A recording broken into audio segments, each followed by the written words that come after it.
o'zimizning qiziqishi va boshqalarning ehtiyoji. Bu yerda ikki hukm bor.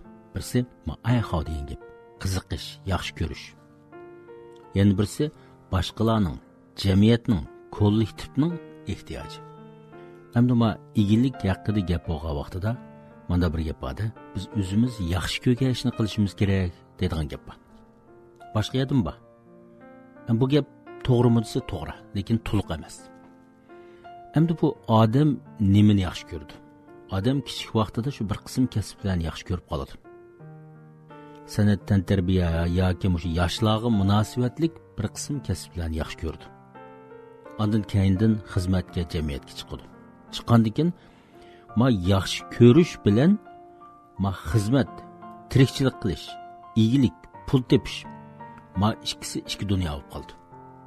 Yaxshi ko'rish degan gap bu yerda odamda bir manfaat, natija, maningdan foyda akilish degan unda hukm bo'lmaydi.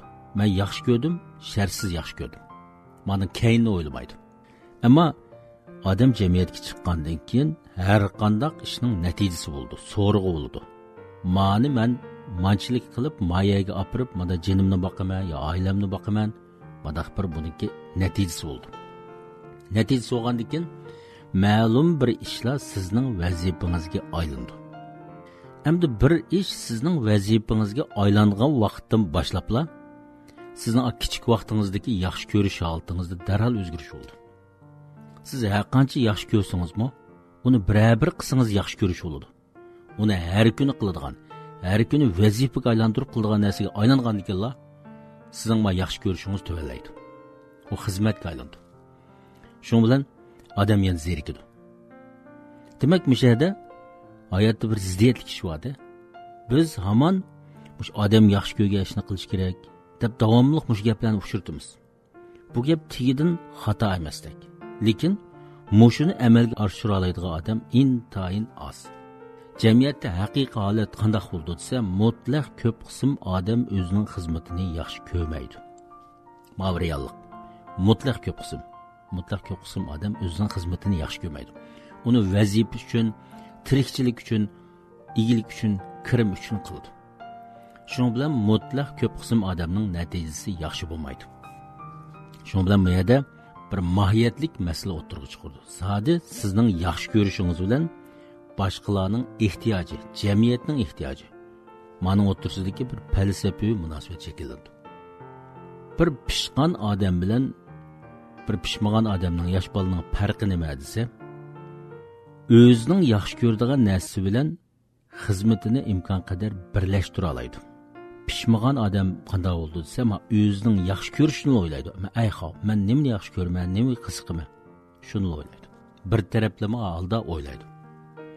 Pishqan odam yoki yoshda cho'ngib hayotni to'liq tushunib yetgandan keyin nima bo'ldi desa, ayni vaqtida ash xizmatni qilsam bo'pti ekan, bumu ishkan, ashumu ishkan.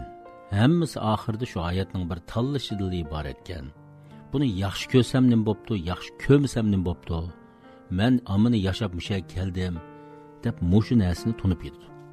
Lekin buni tunib yetgan vaqtida vaqt o'tib ketadi, yoshlik o'tib ketadi. U ishlarda nurg'un afsus ish yuz bergan bo'ladi. Shuning bilan mening demoqchi o'g'lim, Yaponiyaninki ma'vu danglik korxonachisi Tavshin Xofuning mudaq bir gap bor. Odam cho'qim o'zi yaxshi ko'radigan xizmatni qilish kerak. Ma gap tushunishlik, lekin buning davomi bor. Agar yaxshi ko'rmasa, ma xizmatni yaxshi ko'rmasa, tirishib yaxshi ko'rish kerak. Ma ikkinchisi muhimda. Hamda xizmat degan nada sizga qarab beradi. Jamiyat sizga boqmaydi, siz jamiyatga boqasiz. U siz yaxshi ko'ramsiz, yaxshi ko'rmamsiz, jamiyat siz bilan qari yo'q. Sizga bir xizmat tekkinning o'zi cho'ng ish. Hamda siz yaxshi ko'rish ko'rmasligingiz u bir kichik ish. Yana kelib siz yaxshi ko'rgan taqdirdami boy degandek, bu sizning vazifangizga aylangan vaqtdan boshlabla siz yana yaxshi ko'rmas bo'lib qolasiz. U vazifaga aylangandan keyin u aslidagidek kichik vaqtingizdek qiziqish tuyuqsiz yo'qaydi. Doktor To'lqin Qodir muallimning yillik korxonchilar klubini tushunmoqchi bo'lsangiz, tuvandagi undidor bilan aloqalashing. Demak, bir narsani yaxshi ko'rmay qilish umumiy holat. Renchen changtay deymiz. mutlaq ko'p qism odam o'zining xizmatini yaxshi ko'rmaydi. Xo'sh, undaq bo'lsa biz qanday qilamiz? Biz yaxshi ko'rmaydigan narsani yaxshi ko'rib qilishimiz kerak. Pishqan odamning, o'qigan odamning, beshidan ish o'tgan odamning qildigan ishi siz yaxshi ko'rmaydigan, ammo jamiyatning ehtiyoji, siz qilish to'g'ri kelgan, qilsangiz to'g'ri bo'ladigan mushundaq ishni siz tirishib yaxshi ko'rib qilishingiz kerak.